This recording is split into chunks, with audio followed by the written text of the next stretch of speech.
Thank you, Amelia, and thank you to everyone who is here, and welcome. Krupa and I both practice employment law in Morris Manning's employment group, and we are so glad you all can be here. Before we get started, Krupa and I first want to say on behalf of Morris Manning that we hope each of you is doing okay personally and professionally, and that if there is any way we can help in whatever way that may be, please know we are here for you. We hope that things are starting to look up a bit as well. On that note, as employers, as you're starting to think about bringing back your workforce, and maybe some of you already have been operating with some of your workforce on site, you're probably thinking about several different topics. And as employment attorneys, Krupa and I would like to walk you through some of the considerations at play as you think about bringing back your workforce. And I think it's important to note that the guidance at the state and federal levels is changing all the time, so please be aware of that. Today, we'll look at several different topics: the role of state and local orders in resuming business operations, a general framework to consider when returning your workforce, developing and communicating a return to work plan, handling any prior workforce modifications you may have made in March or April, what if your employees are concerned about contracting COVID on the worksite, and whether your employees have COVID, any screenings you can do, how to reduce the spread of coronavirus on your premises, and protecting against discrimination, harassment, and retaliation. We'll also answer some of your questions. And as Amelia mentioned, please type in any questions that you'd like to ask. You can do this during the presentation as well, and we can answer during the presentation if we're able. If we're not able to, we'll answer at the end. And then if we can't get to your question at the end of the presentation, we will try to reach out to you separately after the presentation. We'll also take a couple of informal polls of the group, which will allow you to see anonymously what your fellow employers are doing. So to kick us off, we wanted to ask how many of you are planning to return all of your employees in May, in June, later in the summer, or you're not sure yet.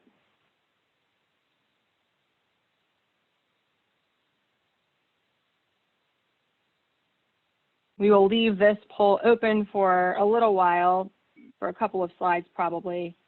And on the next slide, Krupa will discuss the importance of state and local orders when you're assessing whether to resume business operations. So the first and most important question to answer is, can your workforce return to a physical office? To that end, it's extremely important to review applicable guidance from state and local entities to assess whether your company is permitted to reopen, so to speak. As a general matter, if your business was previously classified as essential or critical under applicable state or local guidance, you likely remain subject to those same operating guidelines. However, this is going to depend on the specific states and localities in which you operate. For other business entities, many states are implementing phased reopenings of certain industries and entities, and they're imposing specific restrictions for doing so. For example, in Colorado, the governor issued a safer at home order specifying that retail businesses could open with curbside service earlier this week. Retail shops will then be allowed to reopen their doors to customers on May 1st with strict precautions in place. On May 4th, commercial businesses can open with up to 50% of employees working in person. Critical and non-critical businesses and retailers with over 50 employees in one location should implement symptom screenings like temperature checks, and gatherings of 10 or more people are still not permitted in Colorado. Here in Georgia, effective last Friday, April 24th, gyms, fitness centers, bowling alleys, body art studios, estheticians, hair designers, and massage therapists were permitted to begin in-person minimum basic operations if they followed certain guidelines set forth by the governor. This includes, among other things, screening and evaluating workers who exhibit signs of illnesses, requiring hand washing or sanitation by workers at appropriate places within the business, providing personal protective equipment or PPE as available and appropriate to function, implementing teleworking for all possible workers, and implementing staggered work shifts where appropriate.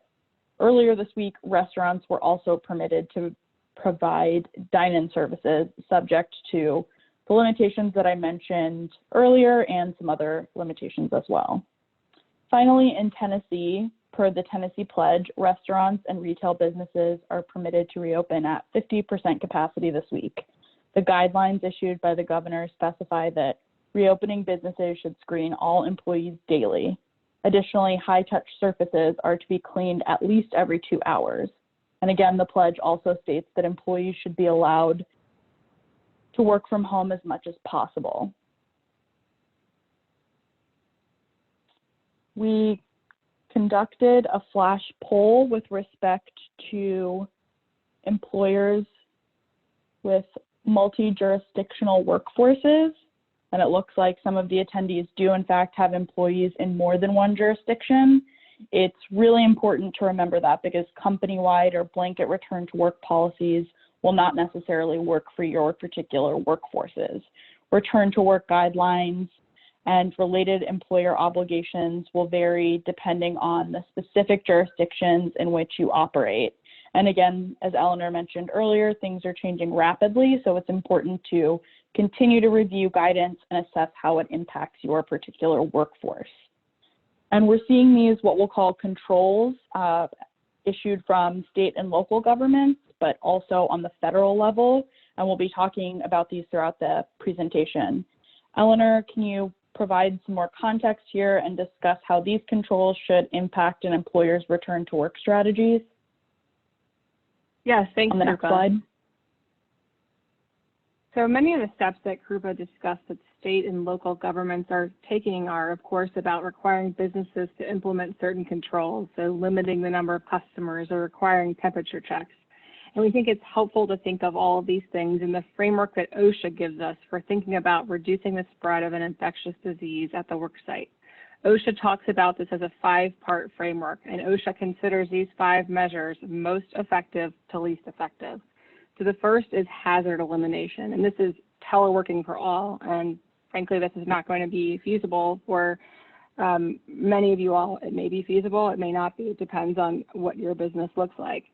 The next going down is personnel substitution, so that's, bringing in a skeleton crew for essential workers, and then everyone else who can stay at home stays at home. The next is engineering controls. Engineering controls are implementing a change to the environment, so removing, isolating, lessening, or redirecting the hazard. And we'll talk later on specifically about these final 3 bullets and how you might make these changes in your worksite. The next are administrative controls, and this is a change to how employees do their jobs, safe work practices, training employees about hygiene and how to use personal protective equipment, staggering their shifts. And the last one is giving them personal protective equipment to use. And OSHA says this is useful when engineering controls and safe work practices cannot totally eliminate the hazard, but shouldn't be used as the only measure that you take. And we will look at the poll results on the next slide about how many of you are planning to return all of your employees in the upcoming months.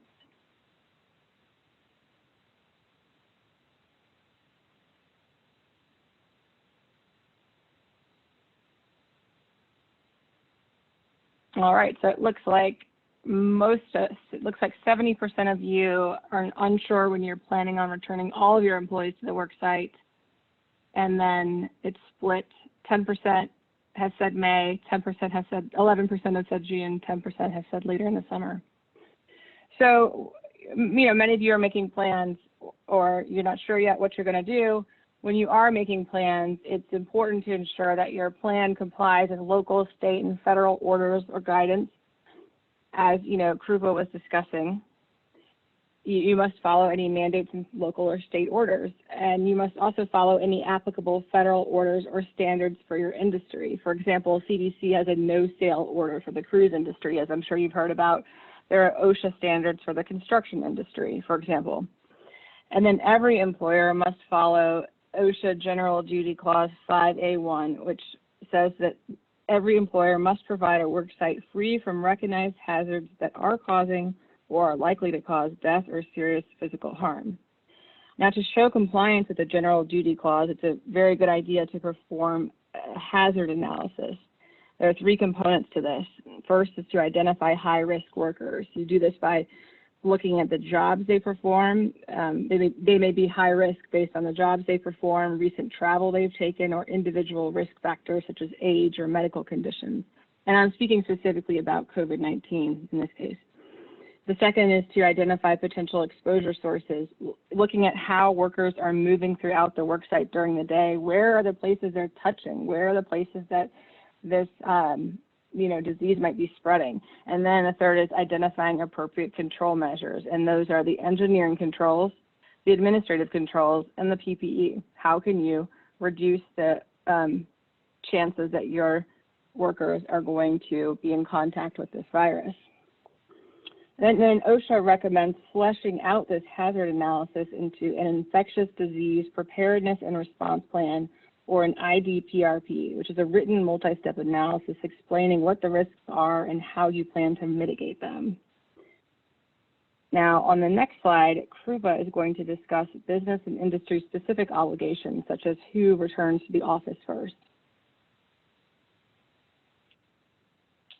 So now that you have an idea about some of the overarching legal considerations to keep in mind when developing your return to work strategy, we want to discuss how your business or industry-specific considerations should come into play.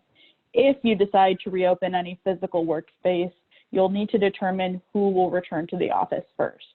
Where possible, employers should consider transitioning managers or supervisors back to a physical office location first.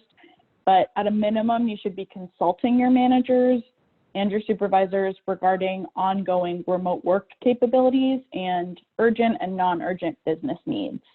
Managers are likely going to be in a better position to understand the concerns and perspectives of your workforce, so it's important to consult them during this process. That being said, companies should be careful not to order certain employees back to work just because a supervisor prefers an office setting to a remote work arrangement. Instead, you'll want to assess employee productivity while working remotely and your urgent business needs to identify which employees to transition back to the workplace and when. Remember, state and local governments are still encouraging businesses to have employees continue to telework where possible. Given some of the unease around returning to a physical office space, employers may also want to consider instituting a voluntary callback program where they ask employees who do feel comfortable to return to the workplace. Once you have generally decided on the who, you should consider the how. For example, businesses should consider all available return to work options that work for your workforce. This might include, but is not necessarily limited to, staggered work shifts, modifying your in-office work week, and that could mean a gradual buildup up to 3, 4, 5 days in the office during a week, or permitting employees to work 3 or 4 days in the office and work remotely the remaining days of the week. As you're considering these various workforce options, we do want to remind you to keep potential wage and hour implications in mind. If job duties are changing because of reduced staff or new schedules, this may have an impact on any applicable overtime exemptions under the Fair Labor Standards Act or state wage and hour laws. So you want to be mindful of how modifications are affecting things moving forward.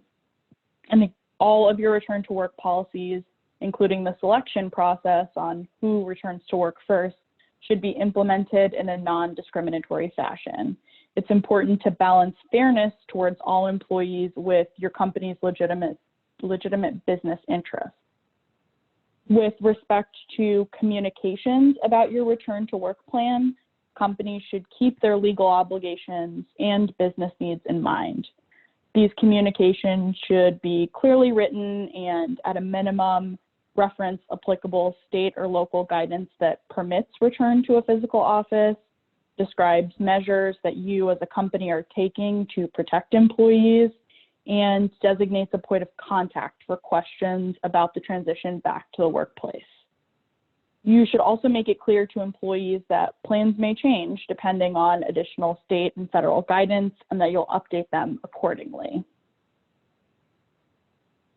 And on the next slide, we want to talk about how a particular employee's transition back to work is going to be impacted by how he or she was transitioned out of the office. Many of you are now wondering how any workforce modifications that you implemented in March and maybe earlier this month will impact how your workforce operates moving forward. For employers who conducted furloughs, the process of recalling employees can be somewhat straightforward. You want to notify employees to report to work and reactivate any sort of payroll processes for each returning employee that were previously paused.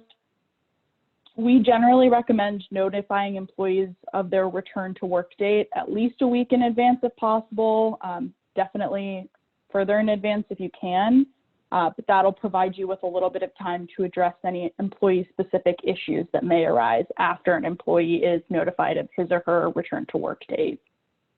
Alternatively, if your company temporarily laid off any employees and there has been a separation in the employment relationship, there are other considerations as well. We still recommend providing at least a week's notice of a rehire date, and again, more where possible, but employers should also determine whether the employee needs to complete any new hire paperwork. So you should be thinking about what your typical new hire practices are and assess whether they might apply in the context of a rehire. For example, do you need to have employees complete a new Form I-9? For temporary layoffs, an employer can have an employee re-verify the I-9 or complete a new I-9 depending on the specific circumstances surrounding their separation and their original hire date.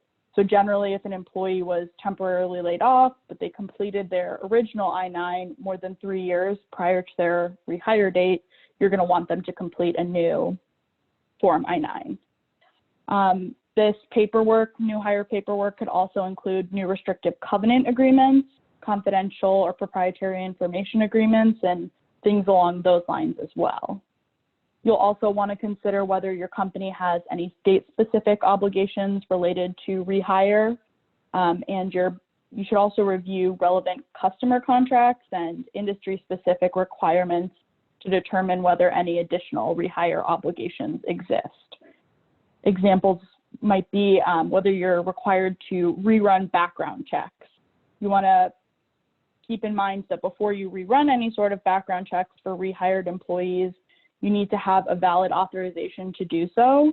And if you do rerun a background check, you can't simply decide not to rehire someone based on any adverse information reported. You'll still need to provide the requisite notice in accordance with all applicable laws, including the Federal Fair Credit Reporting Act and any ban the box laws. Another important consideration is whether there are any policies that should be recirculated upon rehire or an employee's return to work. As part of your return to work planning, it's important for companies to assess their existing policies and ensure that they comply with their current business needs and applicable federal, state, and local laws, including all of these updates that we've just received. Leave policies immediately come to mind, but employers should also review compensation policies, timekeeping practices, and workplace safety policies that could be implicated as well. For those companies that implemented salary or hours reductions related to COVID-19, it's important to determine whether you intend to keep those reductions in place. And if you do, you want to communicate that to your employees clearly before you have them return to the office. Alternatively, if you're planning to implement these measures once your employees are back in a physical office location or as part of a phased return, you should determine whether any wage reductions have FLSA implications or are permitted under specific agreements governing terms of employment, so collective bargaining agreements, specific employment agreements, things like that. We did conduct another flash poll, so thank you guys for the audience participation. It's been really great so far. And it looks like 40% of you have implemented more than one of these workforce modification changes. A lot of you have implemented salary reductions. Yeah, so there's kind of a mixture across the board in terms of a workforce response. So a lot of these considerations that I just discussed are going to be relevant to your return to work policies And again, with all procedures that apply to your workforce, employers should ensure that any return to work protocols are implemented in a fair and non-discriminatory manner. And Eleanor, I'll hand it back to you for the next slide. Thanks, Krupa. So if you have employees who are concerned about contracting COVID, this is bound to come up with your employees, perhaps especially so if you're not engaging in a voluntary callback of your employees, as Krupa discussed, is an option to consider when you're bringing back your employees. First, it's critical to engage in a two-way discussion. This gives you a chance to find out your employees' concerns and to ensure that COVID is the real reason. Keep in mind that employees may be entitled to reasonable accommodation for disabilities. It also gives you a chance to address potential workplace safety concerns and remind the employee that the company has hopefully implemented a robust safety plan. Note the potential for protected activity under the National Labor Relations Act. This is regardless of whether you have a unionized workforce. There's a potential for protected concerted activity if you have a group of employees or one employee on behalf of a group of employees who comes forward. If this happens, consult with counsel ASAP. And, as for whether an employee gets to keep working from home, that depends on the validity of the employee's concerns. This is, again, where a hazard analysis and perhaps a fleshed out IDPRP that we discussed earlier can come in very handy. And it depends on whether other employees are being allowed to telework. Flexibility is very desirable if that's feasible for your company. And keep in mind that precedent may be set for other employees with the decision that you make for this employee who is asking, to stay at home. And finally, consider a clear safety plan as a line of defense against health and safety complaints. Once again, this is where hazard analysis and IDPRP can be very handy, can be used to allay fears of employees who are afraid to return to work, and can be used as a defense against any health and safety complaints or litigation by an employee. In terms of an employer's potential exposure, we're getting a lot of questions about that, and we expect to see continued developments day by day here. First, some have asked about whether employers should require employees to sign waivers upon returning to work. That's a good thought. We don't think this would fly because it's not clear where employees would be picking up the virus, whether at their work site or somewhere else. But more importantly, this would be asking an employee to sign away a future risk, which would not be permissible. And as you may have seen in the news, some companies have been the target of wrongful death suits just during this past week. Workers' comp used to be the traditional route for this type of claim where someone was hurt on the job. But we're seeing claims seeing a shift from workers' comp to claims alleging that employers have failed to provide a clean work site, failed to provide PPE. Note this may or may not be necessary in your industry to provide PPE. Failed to address the health concerns of employees with COVID symptoms. So what do you do about your employees when you think they may have COVID symptoms? And this is on the next slide where we will discuss this.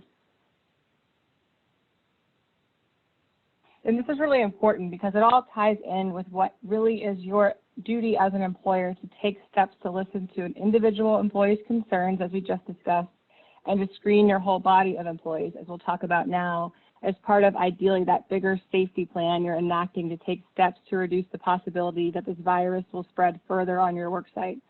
Remember, we're not trying to get the possibility down to zero, and nobody is expecting that of you. That's not going to be possible. But it's about taking reasonable steps based on what you know about your work population and how they move about your work site. And let me pause here to say that, as you may have heard, there is a push in the Senate by Republicans for a broad liability shield against lawsuits by workers so that your obligations to provide a safe environment likely wouldn't be zero, but they would be less stringent than the kinds of things we're talking about today. And as one of you asked about, as business owners, you'd probably be more successful pushing for no liability as long as you are providing some measure of safety, such as complying with federal and other applicable safety standards. It's not clear to us how this potential legislation will pan out, but what is clear is that, at least for the time being, it's absolutely recommended that you proceed as if this is just in the background and that you just wait and see what, if anything, comes of this. So in terms of screening options, you have options before your employees come back and then after they're back. So first, before your employees come back to the work site, You may test them to detect the presence of coronavirus. The EEOC has green-lighted this, but the EEOC has cautioned fairly strongly that employers must take steps to ensure the accuracy and reliability of these tests, given the possibility of false positives or false negatives. The EEOC has also noted that a negative test, as we know, doesn't mean the employee won't later acquire COVID, and urges employers to rely on infection control practices as much as possible. You may also take temperature checks, and you may do this of anyone entering your worksite: clients, vendors, customers, guests. You may require certification from a physician or self-certification that a person has had a clean COVID test, is not experiencing COVID-related symptoms, has not been in contact with a person diagnosed with or experiencing COVID symptoms. Note that normally, if we were not experiencing this pandemic, the ideal would be to get this from a physician, but EEOC has said you may need to permit doctor's office to give this to you on a form, the stamp, or an email. Given this pandemic, you may also need to allow self-certification, just given the logistics of things right now. You may ask an employee if the employee is experiencing COVID-related symptoms, has been diagnosed with COVID, or has been in contact with a person diagnosed with or experiencing COVID symptoms, and you may perform any other test sanctioned by the CDC or other public health authorities. Note that when you're asking about COVID-related symptoms, this is a broad symptom list. This is not the original couple of symptoms that we first heard about. EEOC has said you can ask about anything that we now know is a symptom of COVID or could be a symptom of COVID. And on the next slide, we'll talk about screening options for employees who are back at the worksite. It's pretty similar to what you could do before they come back to the worksite. You can test again for coronavirus. You can continue to take temperature checks daily, and then the similar list from before about requiring them to report if they're experiencing symptoms, asking them if they're experiencing symptoms, performing any other tests that may come up in the future. And note that no screening option is perfect. As you all may know from the news, tests may be inaccurate, it's too soon to evaluate, and the logistics of performing these tests may be just very impossible. Temperature checks may go false negatives. A lot of people with COVID don't have a temperature. And certifications, whether it's a self-certification or from a physician, or asking employees to report symptoms or contact reporting, this is going to be based on an employee's inaccurate statements, or could be based on an employee's inaccurate statements, and could rely on the employee's subjectivity. And now, an employer may be justified in refusing to let an employee enter the workplace if the employee is a confirmed COVID case, has a temperature, has other COVID symptoms, or refuses to answer the employer's permissible COVID-related questions. But note, you may wish to ask why in order to find out if the employee is afraid of disclosure of the information, so that you can assure the employee that you are going to keep the information confidential, as we'll talk about on the next slide. So whether you conduct screening before or after employees return, note that at a minimum, it's important to conduct some type of screening or seek certifications. Otherwise, this is a potential legal landmine.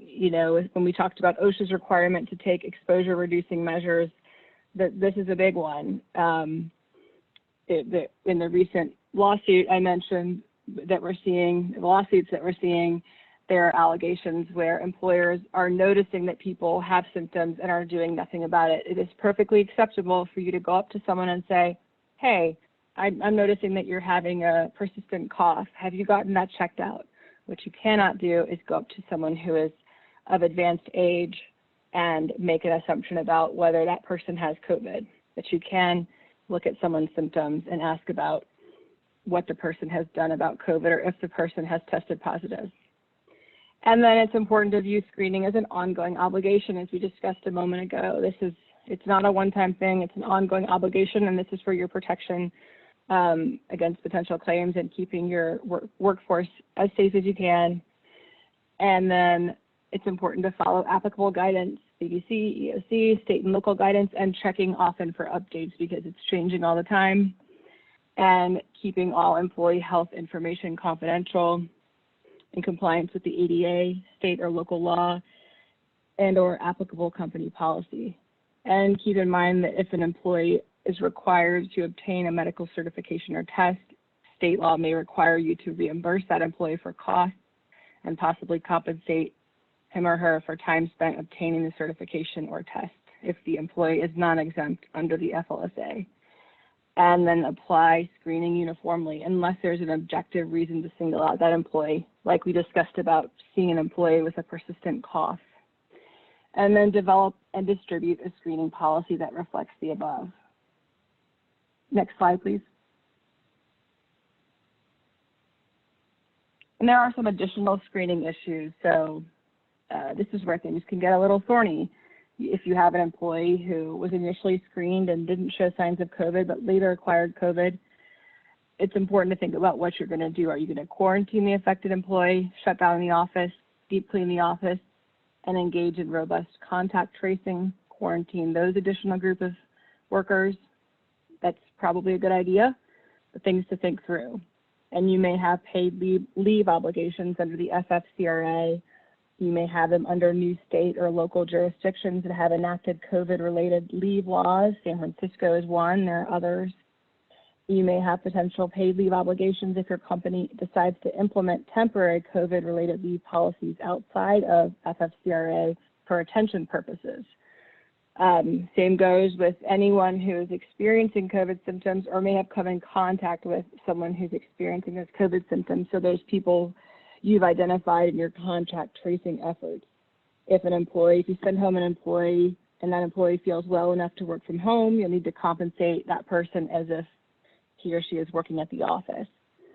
And if that person does not feel well enough to work, note that the paid leave obligations we just discussed will be the same, but perhaps there's even more reason here to implement a temporary COVID-related paid leave policy to incentivize workers to stay home if they suspect they may have COVID or may have come in contact with someone with COVID.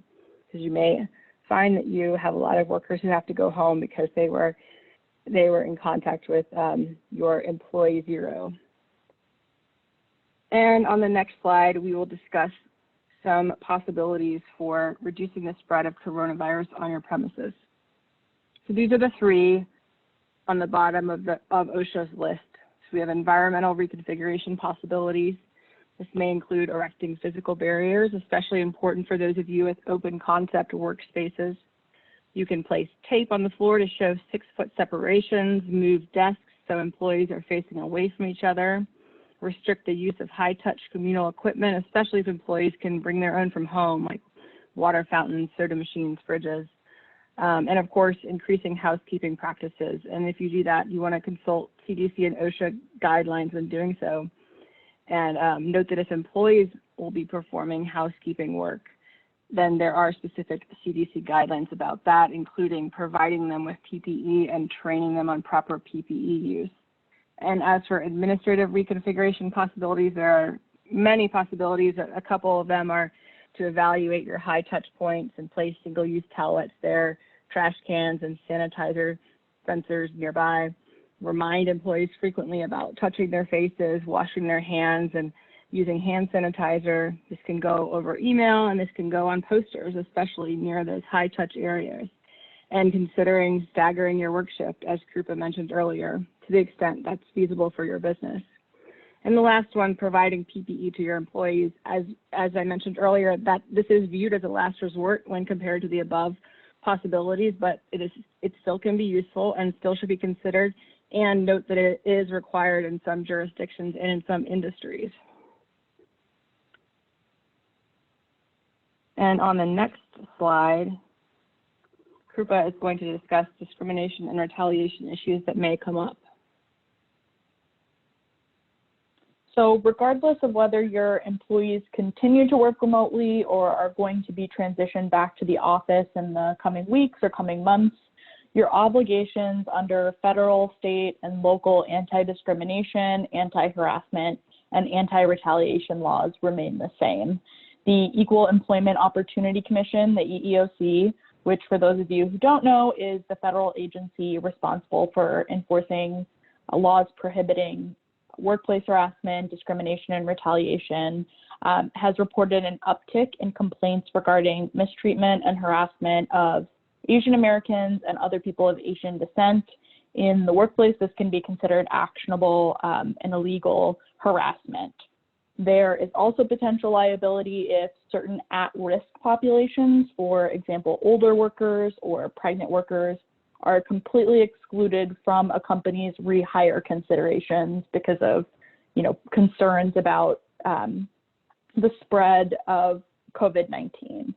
As you ramp back up to more normal business operations in a physical office location, it's important to remind employees of or consider redistributing your equal employment opportunity policies and any anti-discrimination, anti-harassment, or anti-retaliation policies that you have in effect. Businesses should continue to encourage employees to report any incidents of discrimination or harassment that they experience or observe in the workplace pursuant to company policies. And you should also be reminding your supervisors and managers of their enhanced reporting obligations under the law. And this is also going to apply with respect to any harassment or discrimination from third parties, including vendors or customers. So you want to make sure your employees are reporting any sort of misconduct, harassment, discrimination that they feel that they're experiencing. And if and when you receive these complaints, you should promptly and thoroughly investigate and respond accordingly. With respect to health and safety concerns, employers should assess whether any complaints related to COVID-19 are subject to whistleblower protection under federal, state, or local law. You also may want to consider recirculating or implementing a health and safety or workplace safety policy as well.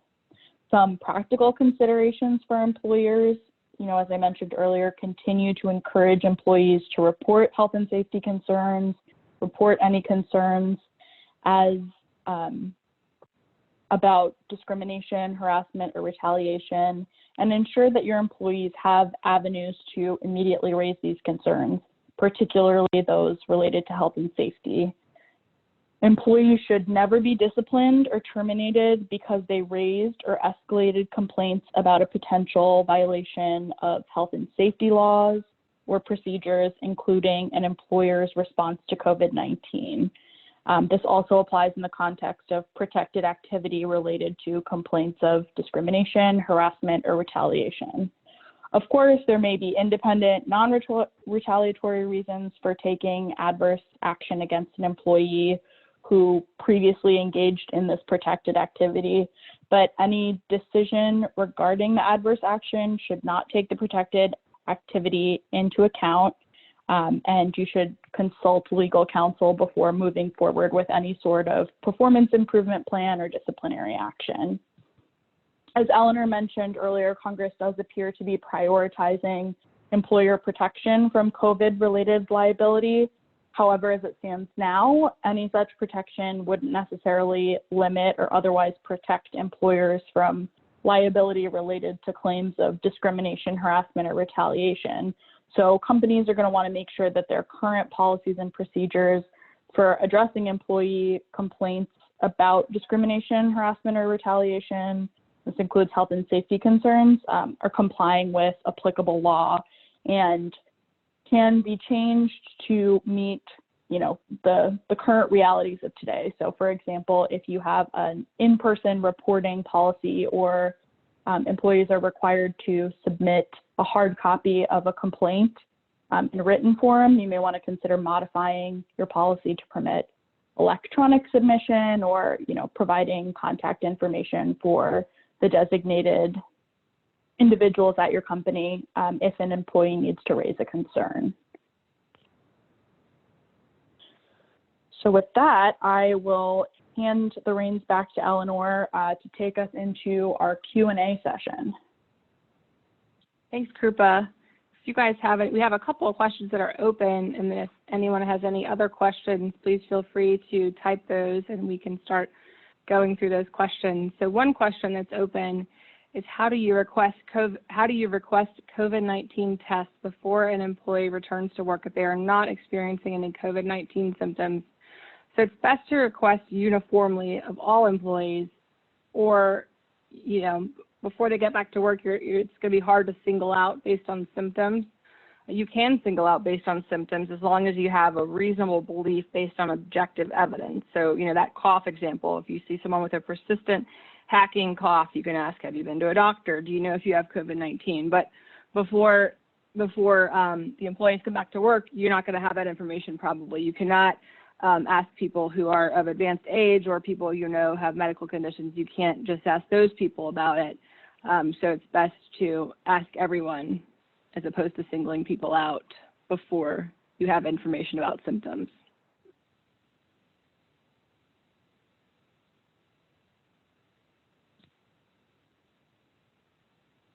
And then someone has asked oh, go ahead, Krupa.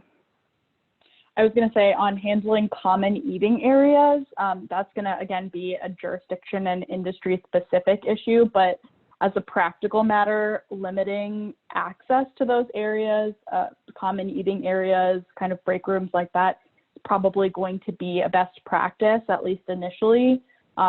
At a minimum, employers should be limiting the number of employees who can be in that area at a particular time in accordance with whatever the state or locality has mandated with respect to employee or regular gatherings. And you're also going to want to make sure that those particular common areas that are highly trafficked are cleaned appropriately and as necessary.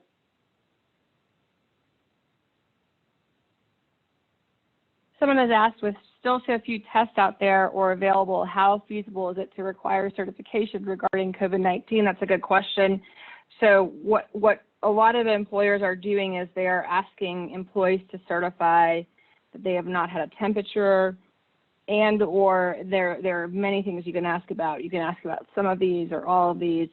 You can ask them to certify that they are not currently experiencing COVID-related symptoms, that they don't currently have COVID or have not been diagnosed with COVID, that they have not been in contact with a person diagnosed with COVID, or have not been in contact with a person who is experiencing COVID symptoms. You want to make sure you're not asking about people only in the person's family. It needs to be broadly people they've been in contact with.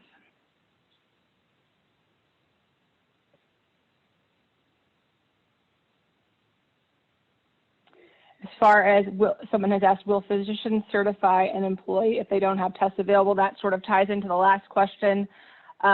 They can certify based on what an employee is reporting to them about the employee's own symptoms and contact with other people or recent travel, and that's where it can be just very subjective and difficult, because that's why you might not have information about an employee's actual test history, which is what makes this in part a very difficult situation in bringing employees back to the workplace.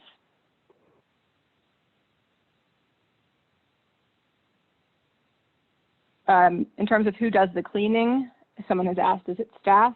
It can be staff. If it is staff, CDC guidelines need to be followed, and protective equipment needs to be provided, and training needs to be given on how to use that equipment. But a lot of people are hiring, special cleaners to clean the premises. If that's a possibility, that's great. If that fits with your budget.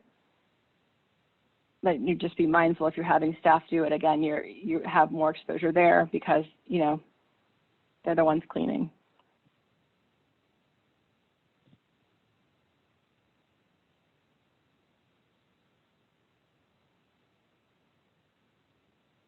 With respect to the question about a standard questionnaire for all employees, similar to retail with customers, in the context of kind of having employees certify that they haven't experienced symptoms or haven't been exposed to somebody who's experiencing COVID symptoms, and kind of they haven't tested positive, things like that, you can use a standard questionnaire or self-certification for employees. You'll just want to be mindful of the responses that they're providing, and you may need to follow up for additional information based on the responses provided.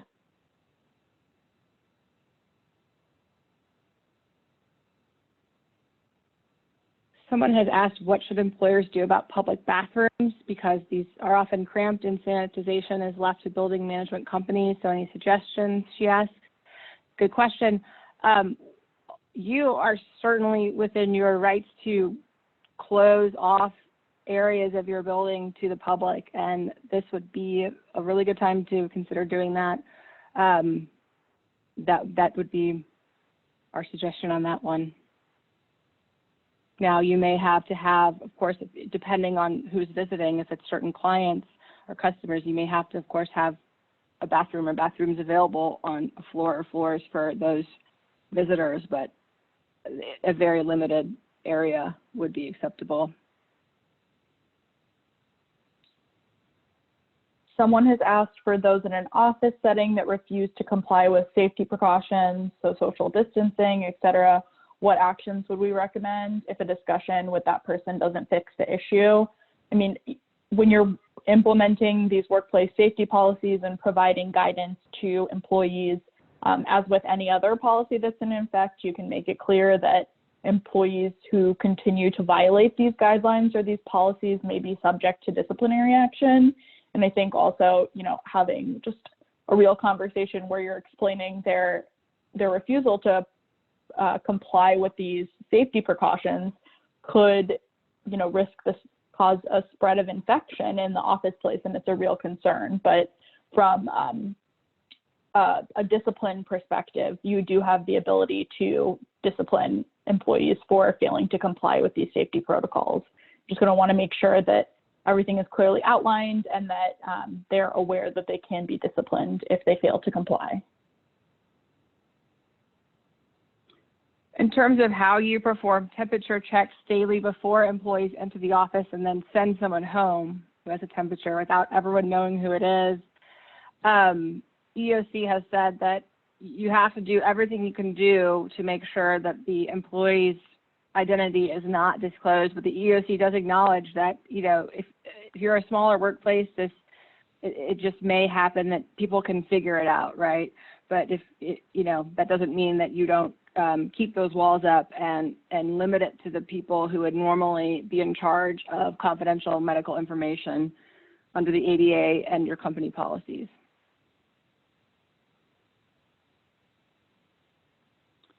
And someone asked about the statement I made earlier about cleaning surfaces every 2 hours. That's in the context of Tennessee's Tennessee Pledge policy. It applies to restaurants and retail businesses. So the governor has issued industry-specific guidelines that mandate high-touch surfaces are cleaned every 2 hours as an infection control measure.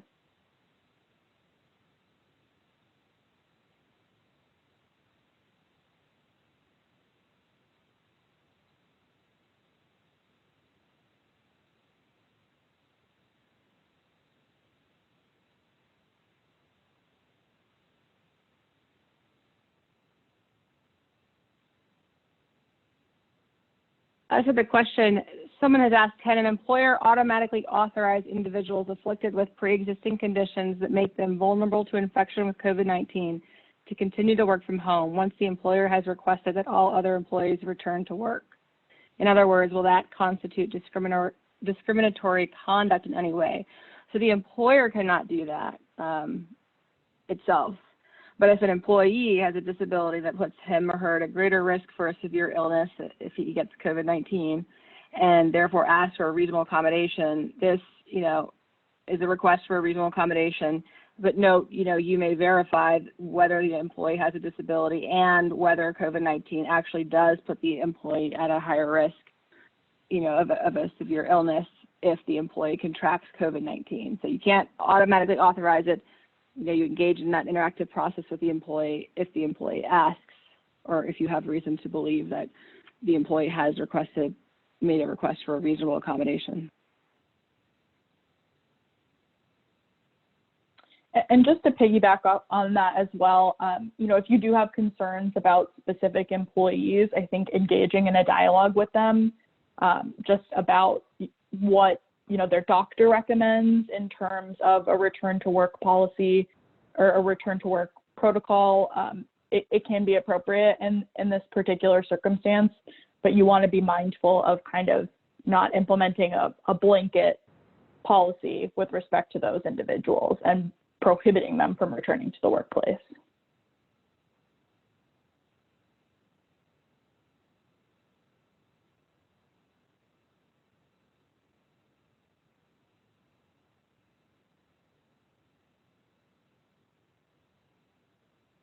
Someone has asked if our employees do not feel safe coming to the office, even though we try to provide a safe environment as much as we can we force them to work at the office? That's where it's going to be crucial that you can show what you've done to look at the hazards in your office and the steps you've taken to reduce those hazards. If you haven't taken those steps, then it's going to be hard for you to say to your employee that it is safe, or you're never going to be able to say that the risk is zero, right? But if you can show what you've done, that's going to be important.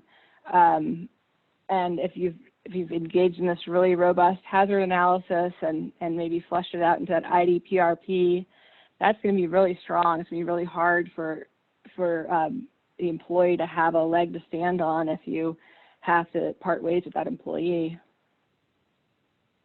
And if you're following all the guidelines in your industry, and not just OSHA, but CDC guidelines and all the federal and state and local recommendations and laws.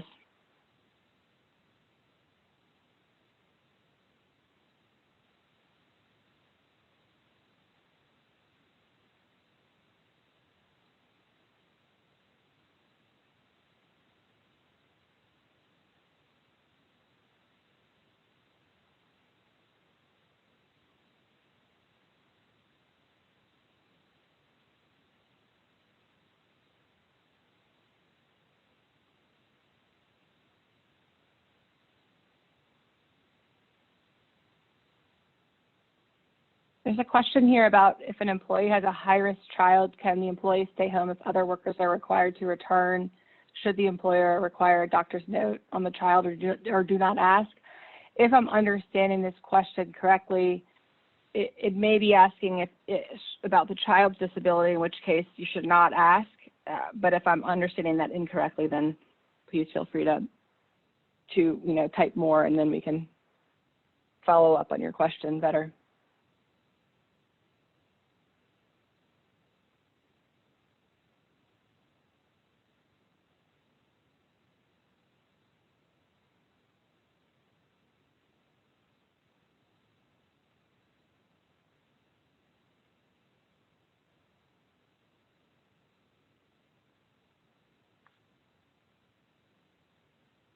Someone has asked whether employers can ask for self-reported temperatures and who would test the first person in the office.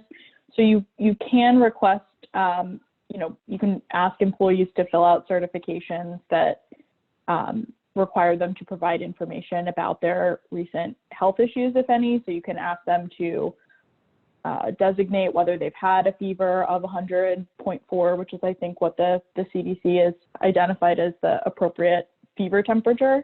You can ask them about whether they've experienced a fever in X amount of days, things like that. And you can have them certify that information. So you obviously want to get as much reliable information as possible, understanding that I think everybody has a thermometer at home. Sometimes that is a little wonky and doesn't work out very well, but you can ask for that information. And with respect to who would test the first person in the office, you are going to want to implement, if you're going to have a temperature check policy, you're going to want to implement any such policy in accordance with guidance from the CDC and from OSHA, and you're going to want to make sure you have somebody that's trained in the relevant procedures and can handle those temperature checks on site. So whether that's somebody on your staff already that has that capability or looking into outsourcing that function, those are available options.